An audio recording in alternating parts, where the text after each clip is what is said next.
Halo generasi matahari. Jadi di episode belajar solar kali ini kita akan membahas tentang posisi terbaik untuk memasang sistem PLTS atap. Nah, jadi pertama sistem PLTS atap itu paling cocok dipasang di atap ya. Namanya juga PLTS atap ya. Tapi kenapa sih harus dipasang di atap? Ini tujuan utamanya adalah untuk menghindari terhalangnya permukaan panel surya ini dari bayangan objek-objek yang lain. Contohnya objek pohon yang rimbun, pohon rindang yang menghalangi cahaya, atau mungkin bangunan-bangunan tinggi yang ada di sekitaran si panel surya ini gitu. Jadi agar produksinya itu bisa maksimal, kita pasang di bagian atap bangunan agar tidak terhalang oleh bayangan-bayangan dari objek yang lain. Nah, lalu syarat yang kedua adalah dengan menghadapkan si panel ini ke arah utara. Kenapa sih utara? Ini karena kita itu mengejar matahari. Jadi sebenarnya panel surya itu mengejar si matahari ini. Nah, kalau misalnya teman-teman tahu, kita nih terutama yang tinggal di Pulau Jawa, Bali, NTT, NTB, kita ini kan berada di bagian selatan, atau kalau kita lihat di peta, kita ini ada di bagian bawahnya garis khatulistiwa, di mana garis khatulistiwa ini adalah jalurnya si matahari melewati lokasi kita, gitu kan kasarnya. Nah, makanya karena kita ada di bawahnya atau kita ada di selatannya garis khatulistiwa, si panel ini akan kita pasang menghadap ke utara untuk mengejar si garis khatulistiwa ini atau mengejar matahari ini gitu. Nah, seberapa miring sih boleh dipasang si PLTS ini?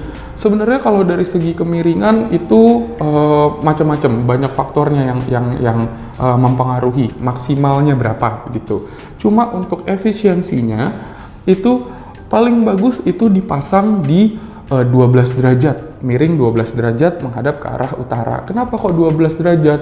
Tuh. Pertama karena lokasi kita itu minus 6 derajat lintang selatan. Tuh, jadi lokasi geografis kita itu minus 6 derajat, makanya kalau misalnya kita hadapkan 6 derajat persis nih, kita miringkan 6 derajat persis ke arah utara, itu dia akan maksimal banget tuh kena pancaran sinar mataharinya. Tapi kalau kita biarin cuma di 6 derajat, ini nanti jadinya debu itu gampang menempel. Makanya kalau di solar kita naikin jadi 12-15 derajat. Fungsinya adalah untuk menjaga efisiensi produksinya, pertama udah pasti.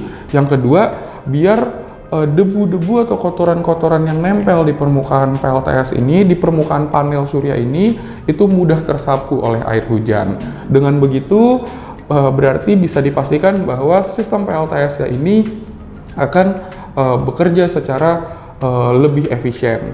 Tapi kalau misalnya pasangnya di atap yang bentuknya deck atau duct, kita bisa tuh kita mainin semua variabelnya biar kita bisa dapat efisiensi yang maksimal. Tapi kalau ternyata atapnya genteng gimana? Genteng saya kan udah miring segini gitu, udah miringnya udah sesuai sama kuda-kudanya gitu, sesuai rangka rumahnya.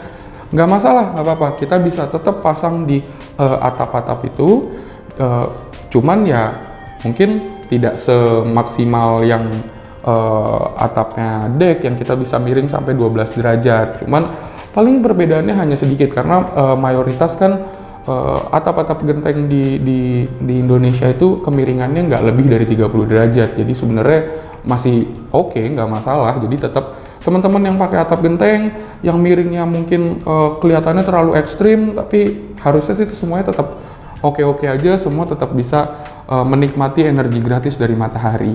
Nah, untuk teman-teman yang masih punya pertanyaan tentang tata letaknya atau ini saya harus pasang di mana kalau di rumah saya gitu-gitu, langsung aja tulis semua pertanyaan teman-teman di kolom komentar. Nanti kita akan jawab satu-satu.